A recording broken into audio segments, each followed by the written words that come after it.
Assalamualaikum warahmatullahi wabarakatuh. Semangat pagi teman-teman. Jadi pada kesempatan kali ini dengan saya Intan, saya akan menjelaskan mengenai transfusi darah.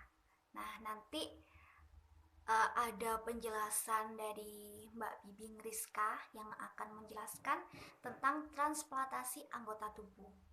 Jadi saya akan menjelaskan tentang transfusi darah. Transfusi darah atau yang kita kenal dengan sebutan donor darah ini merupakan suatu gerakan positif, gerakan sosial yang membantu manusia dan sebagai bentuk kepedulian terhadap sesama. Gerakan ini sangat mulia.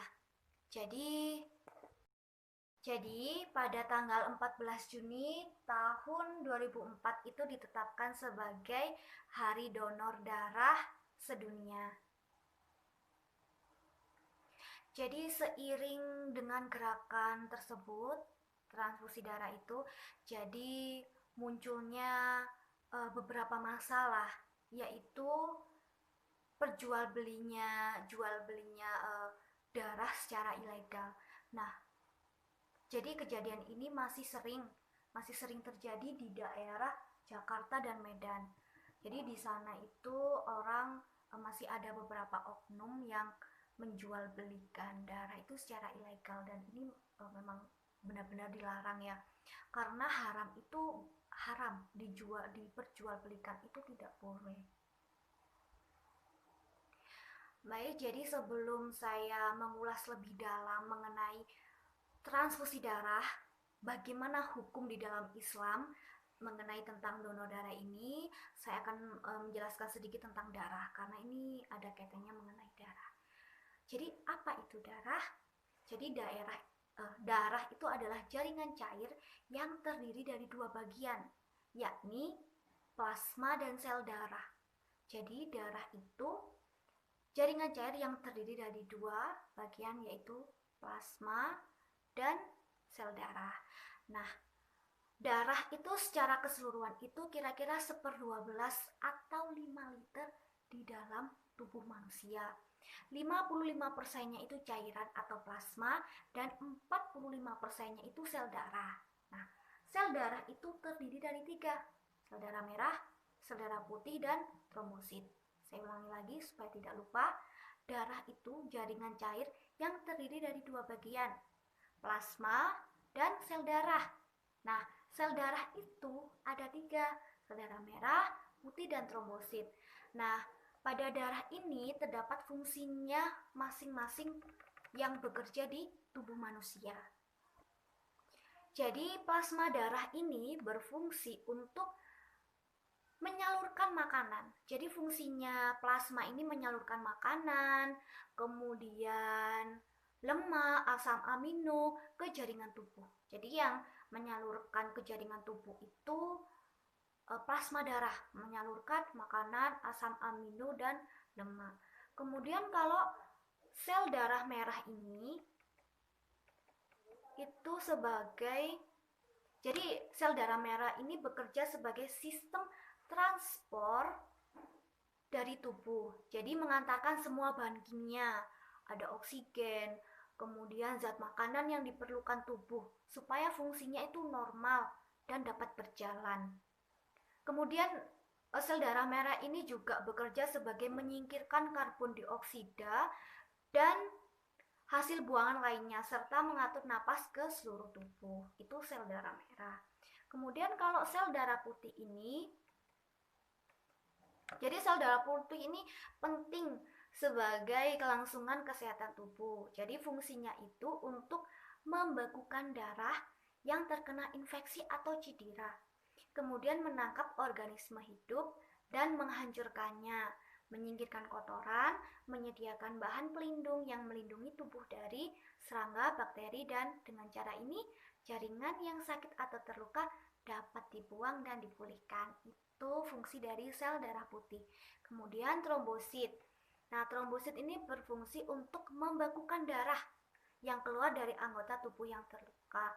Misalnya ketika tangan terkena pisau, kemudian darah akan keluar. Jadi sebagai fungsi dari trombosit ini untuk menahan darah supaya tidak keluar terus-menerus.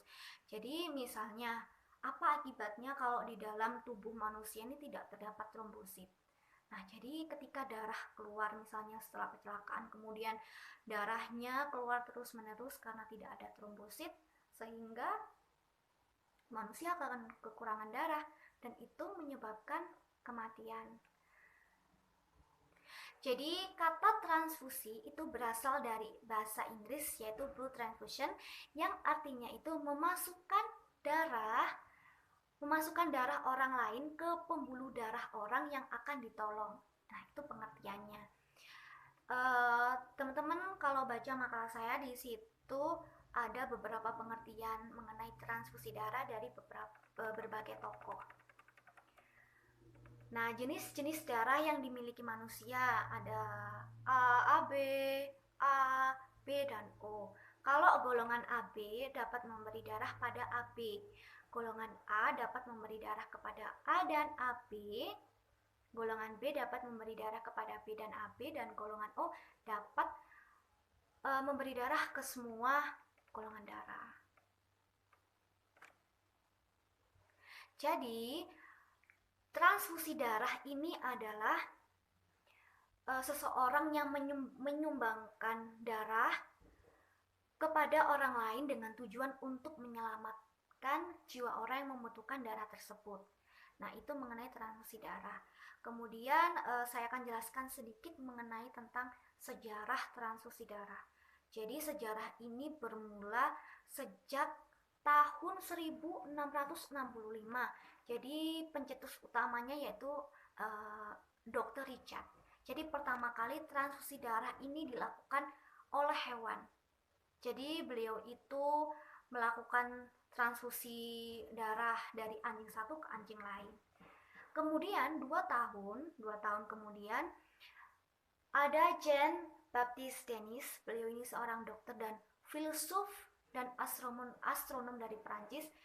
Jadi dokter ini melakukan suatu percobaan melakukan transfusi darah dari seekor anak kambing ke pasiennya yang berumur 15 tahun. Ya, akhirnya gagal dan itu dikenai tuduhan sebagai pembunuhan.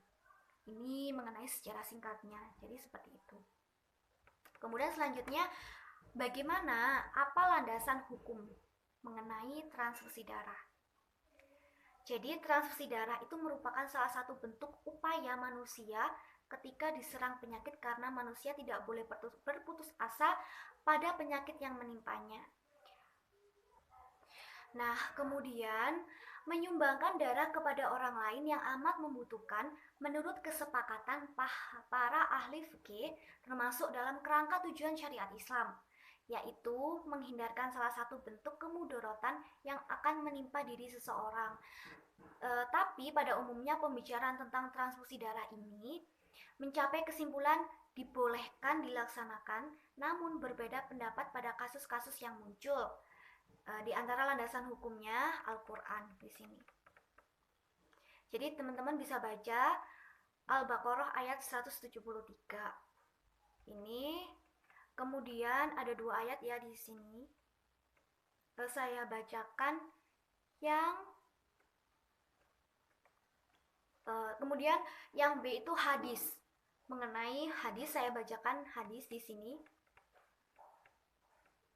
Telah menceritakan kepada kami Hafiz bin Umar An-Namari telah menceritakan kepada kami Syu'bah dari Ziyad bin Ilaqah dari Usama bin Syarik. Ia berkata, aku pernah mendatangi Nabi SAW dan para sahabatnya, dan seolah-olah di atas kepala mereka terdapat burung. Aku kemudian mengucapkan salam dan duduk. Lalu ada seorang Arab Badui datang dari daerah ini dan ini. Mereka lalu berkata, wahai Rasulullah, apakah boleh kami berobat? Kemudian beliau menjawab, berobatlah, sesungguhnya Allah Azza wa Jalla menciptakan penyakit, melainkan menciptakan juga obatnya, kecuali satu penyakit yaitu pikun. Nah, kemudian Undang-Undang Nomor 23 Tahun 1990 Pasal 66 Ayat 2. Jaminan pemeliharaan kesehatan masyarakat merupakan cara penyelenggaraan pemeliharaan kesehatan dan pembiayaannya dikelola secara terpadu untuk tujuan meningkatkan derajat kesehatan, wajib dilaksanakan oleh setiap penyelenggara. Jadi kemudian bagaimana landasan hukum menurut usul fikih dalam usul fikih. Nah, ini inti pembahasan yang akan saya berikan kepada teman-teman. Jadi transfusi darah ini masih diperbincangkan apakah termasuk bab ibadah, bab muamalah, atau bab jinayah. Jadi apakah darah ini termasuk barang sehingga boleh dimiliki atau bukan barang sehingga tidak boleh dimiliki. Kemudian ada ayat Al-Quran yang menerangkan yang artinya diharamkan bagimu memakan bangkai darah, daging babi, daging hewan yang disembelih atas nama Allah.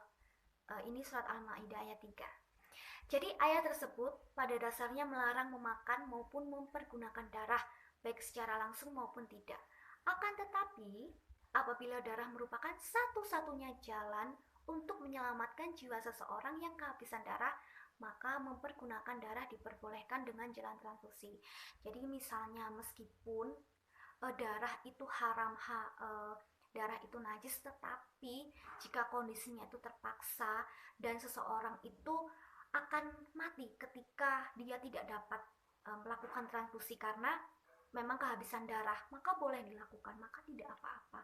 Kemudian apakah boleh kita melakukan transfusi, baik kita mendonor atau kita menerima darah dari seorang non-muslim? Boleh, diperbolehkan. Kenapa? Nah, di sini ada ayat. Dan barang siapa yang memelihara kehidupan seorang manusia, maka seolah-olah dia telah memelihara kehidupan manusia selamanya. Jadi diperbolehkan. Tapi ada pengecualian, kita tidak boleh melakukan transfusi darah kepada seorang yang memerangi umat Islam. Gitu. Jadi sesuai ayat yang tadi, itu sesuai dengan syariat atau tujuan syariat Islam, yang artinya bahwa sesungguhnya syariat Islam itu baik dari dasarnya, ialah hikmah dan kemaslahatan bagi umat manusia, baik di dunia maupun di akhirat.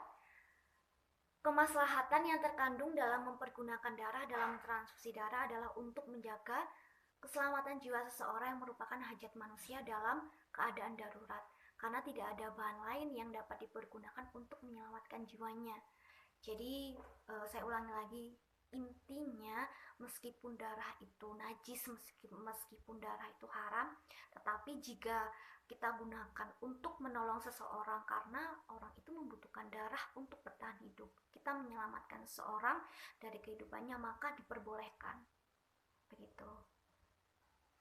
Jadi kesimpulannya, dalam bab ibadah melakukan transfusi darah diperbolehkan karena dalam keadaan darurat. Nah, jadi ini penjelasan mengenai transfusi darah. Jika ada pertanyaan atau ada yang perlu kita diskusikan, nanti teman-teman bisa menulis di siakat atau di grup, dituliskan. Terima kasih.